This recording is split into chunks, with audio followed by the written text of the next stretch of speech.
കഴിഞ്ഞ 25 വർഷത്തിനിടെ ലോകമെമ്പാടും കൊല്ലപ്പെട്ട ക്രൈസ്തവരുടെ ജീവിതകഥകൾ സമാഹരിക്കാനൊരുങ്ങി Vatican commission. Aid to the church in need ഫൗണ്ടേഷന്റെ സഹകരണത്തോടെയാണ് 1600ഓളം ക്രൈസ്തവരുടെ ജീവിതകഥകൾ സമാഹരിക്കുന്നത്.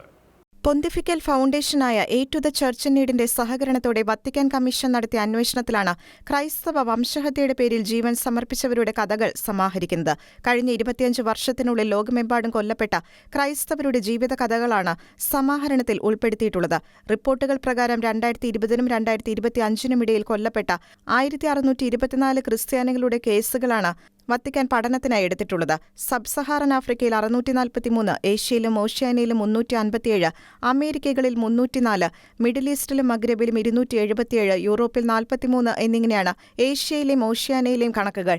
ഏഷ്യയിലെയും ഓഷ്യാനയിലെയും കണക്കിൽ ശ്രീലങ്കയിൽ 2019 ഈസ്റ്റർ ഞായറാഴ്ച നടന്ന ആക്രമണത്തിൽ ഇരകളായ 200-ലധികം പേരും ഉൾപ്പെടുന്നു. ആഫ്രിക്കയിൽ ഭൂരിഭാഗവും തീവ്രവാദികളുടെ കൈകളാലോ വംശീയ രാഷ്ട്രീയ സംഘർഷങ്ങളിലോ പെട്ട് മരണമടഞ്ഞവരാണെന്ന് റിപ്പോർട്ടിൽ സൂചിപ്പിക്കുന്നു. ഈ രക്തസാക്ഷികളുടെ ജീവിതസാക്ഷ്യങ്ങൾ ശേഖരിക്കാൻ 2023 ജൂലൈ മുതൽ കമ്മീഷൻ പ്രവർത്തിച്ചുവരുന്നു. സഭയുടെ എല്ലാ കാലഘട്ടങ്ങളിലും രക്തസാക്ഷിത്വം നിലനിന്നിരുന്നു.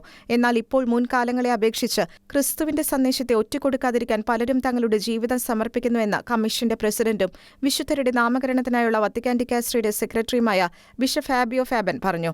2015 ഫെബ്രുവരിയിൽ ലിബിയയിൽ കൊല്ലപ്പെട്ട 21 കോപ്റ്റിക് രക്തസാക്ഷികൾ, 2016 യമനിലെ ഏഡനിൽ കൊല്ലപ്പെട്ട 4 മിഷണറീസ് ഓഫ് ചാരിറ്റി, ശ്രീലങ്കയിൽ 2019 ഈസ്റ്റർ ഞായറാഴ്ച നടന്ന ആക്രമണത്തിൽ കൊല്ലപ്പെട്ട 200-ലധികം പേർ എന്നിങ്ങനെ ക്രിസ്തുവിനെ തള്ളിപ്പറയാത്തതിന്റെ പേരിൽ ജീവൻ നഷ്ടപ്പെട്ടവരുടെ ജീവിതങ്ങളാണ് സമാഹാരത്തിൽ ഉൾപ്പെടുത്തുക.